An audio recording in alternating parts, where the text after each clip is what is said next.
दोस्तों नमस्कार। चुनाव से पहले शहमात का खेल और चुनाव की तारीखों के ऐलान से पहले चुनाव आयोग ही तय करे कि कौन जीते कौन हारे। ऐसी परिस्थिति तो कभी किसी राज्य की चुनावी प्रक्रिया से ऐन पहले बनी नहीं।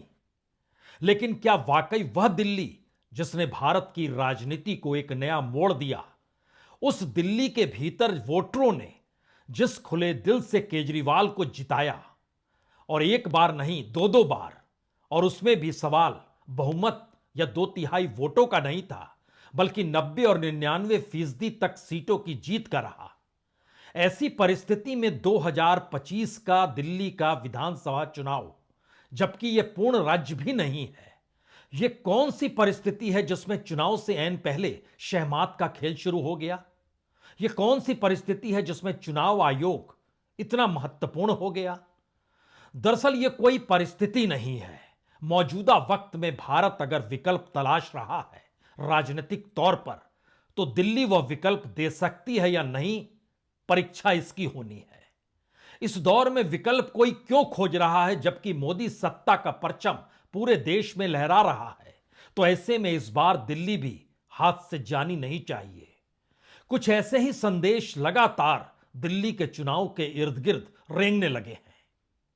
और आंकड़ों के लिहाज से समझें तो पिछली बार 53% वोट आम आदमी पार्टी को मिले थे, 38% वोट बीजेपी को मिले थे। आज यहां कांग्रेस का जिक्र नहीं होगा।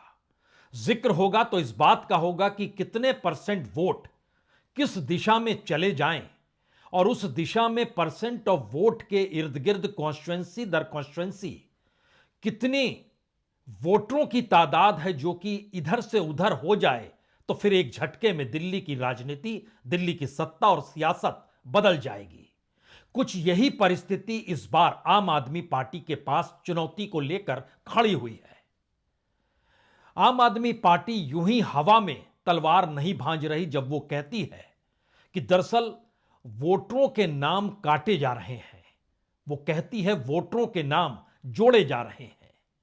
और दूसरी तरफ बीजेपी इसे ना सिर्फ नकारती है बल्कि हवा में बुलबुला उड़ाते हुए इस बात की दिशा में सीधे तौर पर कहती है जो पार्टी राजनीतिक तौर पर वोटरों को अपने लिए खड़ा करे बनाए, तो ऐसे में दूसरे को दोष वो क्यों देती है?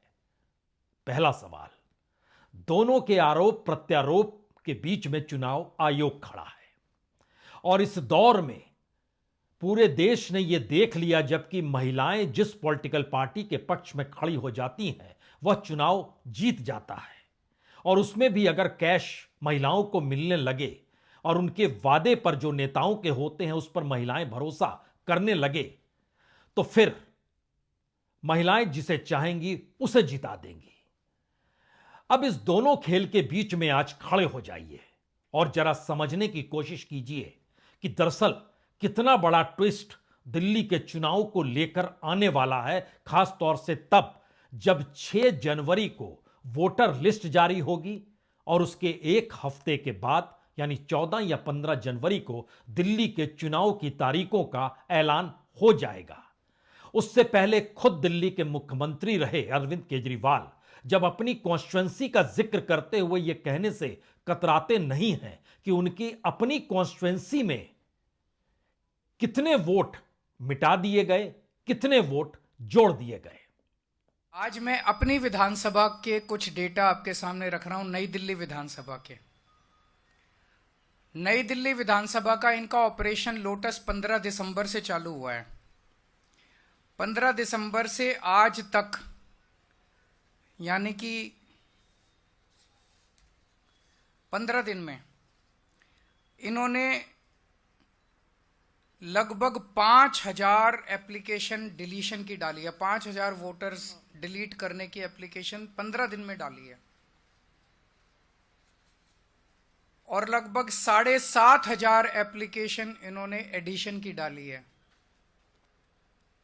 मैं आप लोगों की जानकारी के लिए बता दूं कि चुनाव आयोग ने 7500 एप्लीकेशंस एडिशन की, 7500 वोट ऐड कराने के लिए और 5000 वोट डिलीट कराने के लिए, और मेरी विधानसभा में टोटल वोट 1,06,000 हैं।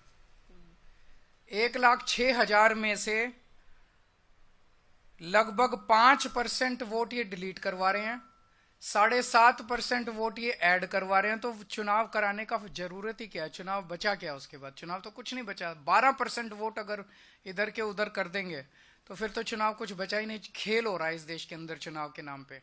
ये आम आदमी पार्टी का अपना गणित है और अरविंद केजरीवाल के अपने तर्क हैं। लेकिन इसके पीछे की हकीकत क्या है? हकीकत यह है कि पिछले चुनाव में आम आदमी पार्टी को 49,74,592 यानी 49,74,592 वोट मिले थे।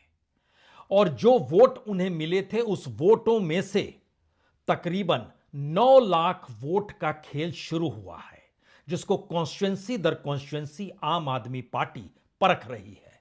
9 लाख वोटों का मतलब होता है कि दूसरी पॉलिटिकल पार्टी के काउंटर में अगर यह 9 लाख वोटों को काट दिया जाए तो वह सीधे सीधे 18 लाख वोटों पर असर डालेगा। 18 लाख वोटों का मतलब यह है कि बीजेपी को 35 लाख वोट मिले थे और 35 लाख में अगर आप 9 लाख जोड़ते हैं तो ये 44 हो जाते हैं, 44 लाख। और 49 में से अगर आप 9 लाख निकालते हैं तो ये हो जाते हैं 40 लाख। यानी आम आदमी पार्टी का अपना आंकड़ा रेंग रहा है कि 70 सीटों पर 9 लाख वोटों का खेल बीजेपी कर रही है। और उसी कॉन्स्टिट्यूंसी दर कॉन्स्टिट्यूंसी वो लगातार बता रही है। उसने शहादरा खास तौर से जो पूर्वी दिल्ली का हिस्सा है उसका भी जिक्र किया। अब अगला सवाल दूसरा यहीं से निकलता है, क्या वाकई चुनाव आयोग की आंखों पर पट्टी बंधी है?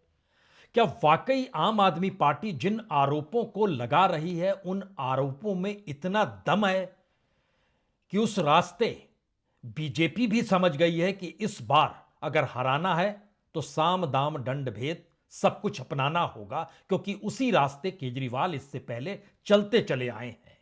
अरविंद केजरीवाल की आम आदमी पार्टी को 2015 में 70 में से 67 सीटों पर जीत मिली थी। 2020 में 5 सीट कम हुई और 62 सीटों पर जीत मिली। इस बार का आकलन अभी से शुरू हो गया है, जो कि हिसाब किताब के दायरे में है। बीजेपी अपने दायरे में इस बात का जिक्र कर रही है कि इस बार बहुमत के आंकड़े तक आम आदमी पार्टी नहीं पहुंच पाएगी। आम आदमी पार्टी के भीतर का गणित यह कहता है कि दरअसल 9 लाख वोट अगर हेर फेर हो रहे हैं तो सवाल बहुमत तक पहुंचना तो दूर, इतने मुश्किल हालात उसके सामने होंगे कि जिसके बाद बीते 2 चुनावों की जीत बेमानी सी लगेगी। और शायद इसीलिए उसके ठीक समानांतर एक दूसरी लकीर भी खींची गई, जिसमें महिलाओं के लिए 2,100 रुपए देने का वादा किया गया। उस पर आए उससे पहले हमें लगता है बीजेपी की तरफ से जो जवाब है उसे जरूर सुन लेना चाहिए। जो अरविंद केजरीवाल ने कहा उसके काउंटर में बीजेपी के नेता भी कह रहे हैं। अरविंद केजरीवाल, हम बार बार कह रहे हैं कि दिल्ली में अवैध वोटों को बसाने का काम अरविंद केजरीवाल और आम आदमी पार्टी कर रही है। कल भी साक्ष्य दिए थे, आज भी दिखाता हूं।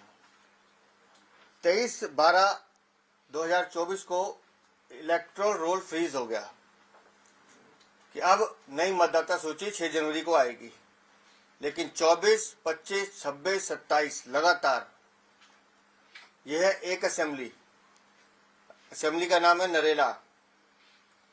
सिर्फ 24 तारीख को यहां पर 2000 से ज्यादा लोग अप्लाई करते हैं नया वोट बनाने के लिए। 24 तारीख का, ये एक दिन का डाटा दिखा रहा हूं नरेला का। अभी 25 का अलग है, 26 का अलग है, 27 का अलग है। ऐसे दिल्ली की 70 विधानसभाएं हैं जहां अरविंद केजरीवाल अपनी कालाबाजारी और अपनी चोरी और मक्कारी का नमूना दे रहे हैं। बीजेपी एक हकीकत को तो जान चुकी है कि अगर वोटों के लिहाज से राजनीति साधी जाए तो फिर आम आदमी पार्टी इस बार जीत नहीं पाएगी, क्योंकि उसने हर कॉन्स्टिट्यूंसी में और खास तौर से जो बिहार उत्तर प्रदेश के लोग दिल्ली में रहते हैं और उसके दायरे में बड़ा हिस्सा पूर्वी दिल्ली का आता है, वहां पर राजनीतिक जीत उसे हासिल हो सकती है। बीजेपी को यह लगने लगा है और उसमें खास तौर से चिराग पासवान की पार्टी और जनता दल यूनाइटेड को भी बीजेपी इस बार अपने साथ जोड़ना चाहती है, क्योंकि इनसे जुड़े हुए तकरीबन 1.25 लाख वोट बड़े मायने रखते हैं। दोबारा लौट चलिए पूर्वी दिल्ली की सीटों को लेकर और चिराग पासवान और नीतीश कुमार की पार्टी के 1.25 लाख वोटों को लेकर। इस पूरे इलाके में तकरीबन 3 लाख वोटों का हेरफेर आम आदमी पार्टी को बहुमत से दूर कर सकता है। पूर्वी दिल्ली की अगर यह स्थिति बन जाती है तो बीजेपी के लिए यह सबसे अनुकूल परिस्थिति होगी। इसीलिए चुनाव आयोग एक झटके में इस चुनाव के बीच में आकर खड़ा हो गया, जबकि अभी तक वोटर लिस्ट भी तैयार हुई नहीं है। अब इसके बाद की एक दूसरी परिस्थिति सामने आती है। जब बीजेपी ने यह ठान लिया कि उसे जीत चाहिए, तो इसका मतलब बहुत साफ है कि दिल्ली एक केंद्र शासित राज्य है, यहां पर लेफ्टिनेंट गवर्नर की चलती है, और जो भी ऐलान जिस भी तर्ज पर अरविंद केजरीवाल आम आदमी पार्टी के हक के लिए कर रहे हैं, वो तमाम दावे कहिए, ऐलान कहिए, सब कुछ खारिज करने की स्थिति में एलजी की मौजूदगी है। यानी चुनाव आयोग और एलजी और इन सब के बीच गवर्नेंस की रूपरेखा। लेकिन इन सब से हटकर बीजेपी के लिए इस चुनाव में एक आसान चीज सबसे बड़ी यह हो गई कि 2020 के चुनाव में अरविंद केजरीवाल जो बात बोलते थे उस पर सबको भरोसा हो जाता था। पहली बार भरोसा डगमगाते हुए इसलिए दिखाई दिया क्योंकि इस वक्त दिल्ली की मुख्यमंत्री आतिशी है।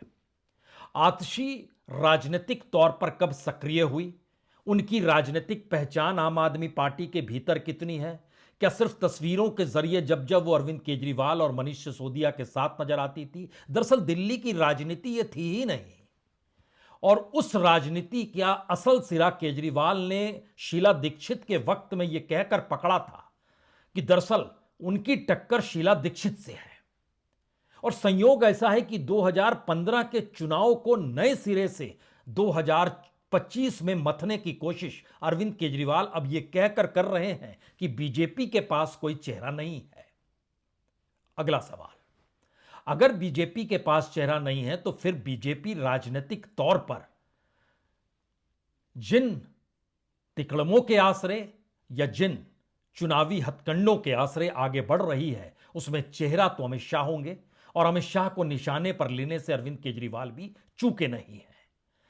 यानी गवर्नेंस के तौर पर, सिक्योरिटी के लिहाज से और चुनाव मैनेज करने के लिहाज से बीजेपी के वो तमाम कार्यकर्ता जो बूथ पर काम करेंगे दिल्ली के भीतर, उन्हें इस बार भरोसा है कि इस बार केंद्र की सत्ता डोर ढीली नहीं रखेगी। और डोर ढीली ना रखने का मतलब यह है कि जो चुनाव कराए जाते हैं उस चुनाव को कराने वाले जो भी संसाधन व्यक्ति के तौर पर, नौकरशाही के तौर पर, सिक्योरिटी के तौर पर, इलेक्शन कमीशन के तौर पर, ईवीएम के तौर पर, किसी भी तर्ज पर हो, एक परसेप्शन तो बन गया है कि जीत मिल जाएगी।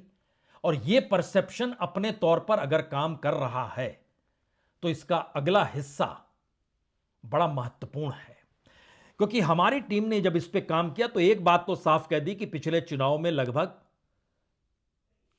39,000 वोट ही कांग्रेस को मिले थे, इसलिए कांग्रेस को इस दौड़ में मत रखिएगा। लेकिन सवाल यह है कि जब आप सिर्फ ईस्ट दिल्ली का जिक्र करते हैं तो उसमें 6 सीटों में से 4 सीट आम आदमी पार्टी जीती थी। शाहदरा भी उसी दर्जे में आता है, 5 में से 3 सीट आम आदमी पार्टी जीती थी। नॉर्थ ईस्ट 5 में से 3 सीट जीती थी, यानी यह 3 ऐसी जगह है जहां पर 6 सीट बीजेपी जीती थी। ईस्ट दिल्ली, शहादरा और नॉर्थ ईस्ट, यहां की 16 सीटों में से जो वोटिंग पैटर्न आम आदमी पार्टी के हक में था, उसमें तकरीबन 75,000 वोट के हेरफेर का जिक्र बार बार हो रहा है। और इलेक्शन कमीशन के दरवाजे तक आम आदमी पार्टी उस सूची को लेकर पहुंची भी, क्योंकि यही वो जगह है जहां पर 75,000 वोट जब हम आपसे जिक्र कर रहे हैं तो इसका मतलब है यह 1.5 लाख वोटों पर असर डालता है।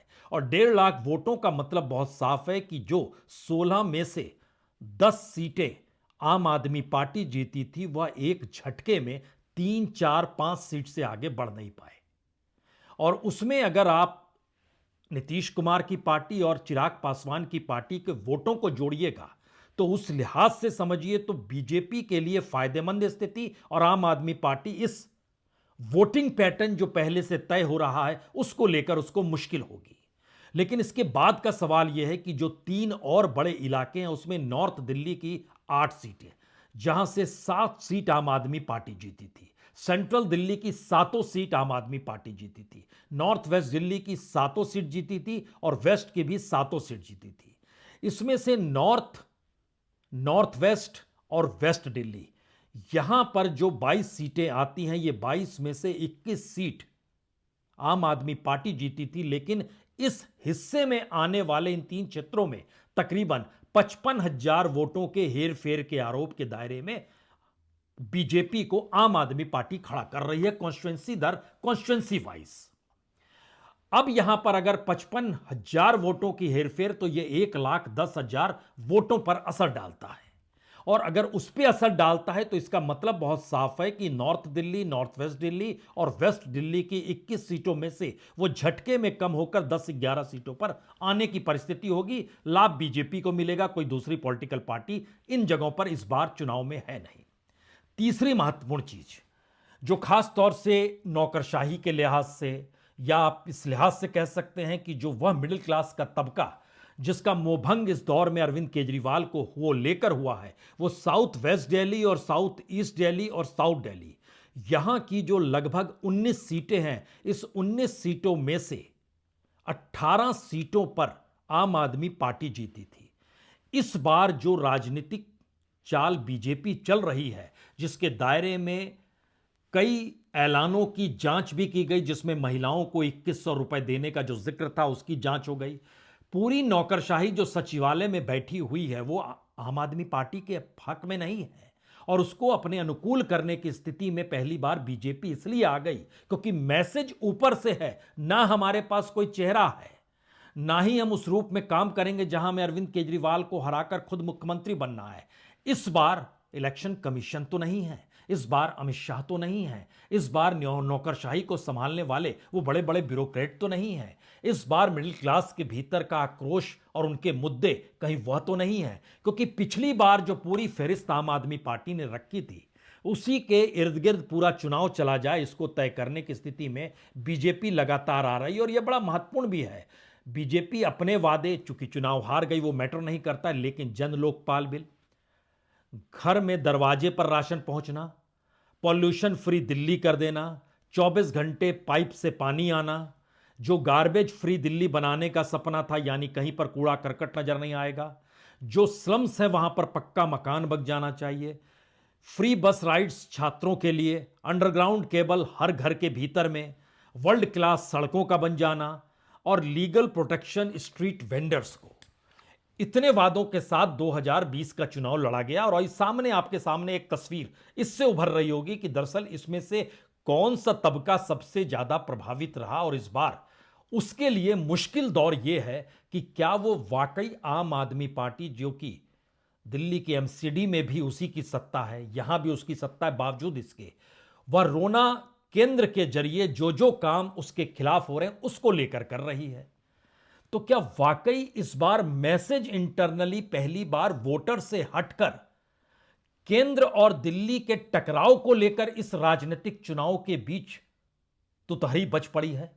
शायद ऐसा ही हो रहा है, और यह अपने आप में पहली बार होगा जब राजनीतिक तौर पर आम आदमी पार्टी के सामने चुनौती मुद्दों से ज्यादा वोटरों को लेकर है। आम आदमी पार्टी के अपने वोटिंग पैटर्न को सेंध लगाने के लिए उसने 2 दर्जन से ज्यादा एमएलएस के टिकट काट दिए, और वहां पर जो एमएलएस आए हैं उसमें बीजेपी से निकले हुए भी नेता हैं, कांग्रेस से आए हुए भी नेता हैं। यानी आम आदमी पार्टी पहली बार 2025 के चुनाव में एक सामान्य पॉलिटिकल पार्टी के तौर पर चुनाव लड़ रही है, जिसमें उसका मकसद चुनाव जीतना है। यह एक ऐसा मंत्र है जो एक झटके में 2015 और 2020 के चुनाव के मुद्दों को दरकिनार कर देता है। यानी उस दौर में वोटर के जहन में जो सवाल था, वो सवाल इस दौर में नहीं है, सिवाय इसके कि चुनाव हर हाल में हमें जीतना है। और यह एक ऐसा सवाल पहली बार दिल्ली के चुनाव में आकर खड़ा हो गया है, जो अपने आप में केजरीवाल से नहीं बल्कि आम आदमी पार्टी वर्सेस बीजेपी की लड़ाई है ये। और उसमें अलग अलग तमगे अलग अलग जगहों पर आपको नजर आ सकते हैं। वो कुछ बीजेपी शीश महल का तमगा देती है, अरविंद केजरीवाल कहते हैं मुख्यमंत्री का घर है, मैं नहीं जीतूंगा, आप जीतेंगे तो आपको मिल जाएगा।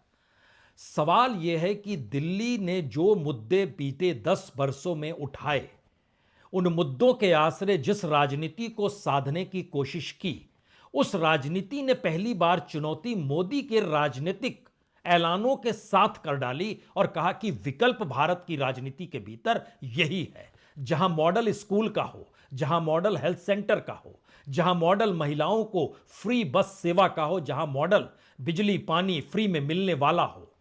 और इस मॉडल के आश्रय एक बड़ा तबका जो प्रभावी दिल्ली के भीतर हमेशा से रहा है, वो ये मानकर चलता रहा कि उस दिशा में क्यों जाएं। वह तो कांग्रेस से टकरा रही है और वहां पर लड़ाई विचारधारा की है, यहां लड़ाई जिंदगी जीने के दौरान की है, क्योंकि अरविंद केजरीवाल किसी विचारधारा को लेकर राजनीति में नहीं आए।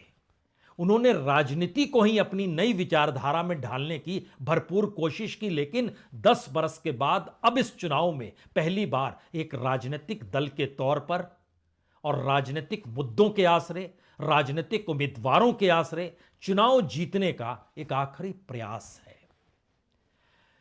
इस प्रयास के दायरे में वोटर कहां पर है? क्योंकि जो अलग अलग रीजन हम आपको बता रहे हैं, उसमें हमने सिस्टमेटिकली जानबूझ के इस बात को इंगित किया कि कितने वोटरों का शिफ्ट होना। हालांकि आरोप आम आदमी पार्टी यह भी लगा रही है तकरीबन दिल्ली के भीतर में बीजेपी अपने वोटरों को नाम दर्ज कराने के लिए, और उनकी तादाद तकरीबन 1.25 से 1.5 लाख है, यानी वो एक अलग वोटर पैटर्न है जिसमें आपके नाम शामिल हो जाएं, हमारे लोगों के नाम कटते चले जाएं। तो ऐसे में दिल्ली में चुनाव वोटरों के आश्रय तो होगा, लेकिन वोटर कौन होगा, क्या यह तय चुनाव आयोग कर रहा है? और केजरीवाल इसे अब समझ चुके हैं, क्योंकि उनके सामने कोई दूसरा विकल्प मौजूदा स्थिति में बच नहीं पा रहा है, जहां पर वह 2-2 हाथ इससे पहले कांग्रेस से करते रहे। इस दौर में भी कांग्रेस और इंडिया गठबंधन को लेकर उन्होंने अपनी मौजूदगी मजबूत करने की कोशिश भी की, लेकिन अब वह उसी प्रक्रिया से टकरा रहे हैं जिस प्रक्रिया के आश्रय उन्होंने राजनीतिक सत्ता बीते 10 वर्षों में अपनी दिखाई, जमाई और बताई। आखिर के 3 सवाल। पहला सवाल, क्या दिल्ली का चुनाव 2011, 12, 13 के आंदोलन और उससे निकली हुई पॉलिटिकल पार्टी का कहीं यह आखिरी चुनाव तो नहीं होगा? क्योंकि पार्टी एक ही नाम पर चल रही है, वो नाम अरविंद केजरीवाल का है। दूसरा सवाल, अगर अरविंद केजरीवाल इस चुनाव में जीत जाते हैं तो फिर मानकर चलिए कि राजनीतिक तौर पर बीजेपी की सत्ता ही नहीं, बल्कि बीजेपी के लिए या उसकी सत्ता के अनुकूल इस देश के जितने भी डेमोक्रेटिक तंत्र हैं जो सत्ता के लिए काम करने लग गए, ये उनकी सबसे बड़ी हार होगी और अरविंद केजरीवाल एक बड़ी ताकत के साथ शायद इंडिया गठबंधन के सिरमौर के तौर पर उभर सकते हैं। और तीसरा सवाल, पहली बार क्या वाकई इलेक्शन कमीशन को तय करना है कि दिल्ली कौन जीते? यह सवाल इतना बड़ा प्रश्न चिन्ह है जिसका जवाब अभी किसी के पास नहीं है। बहुत बहुत शुक्रिया, बहुत बहुत शुक्रिया।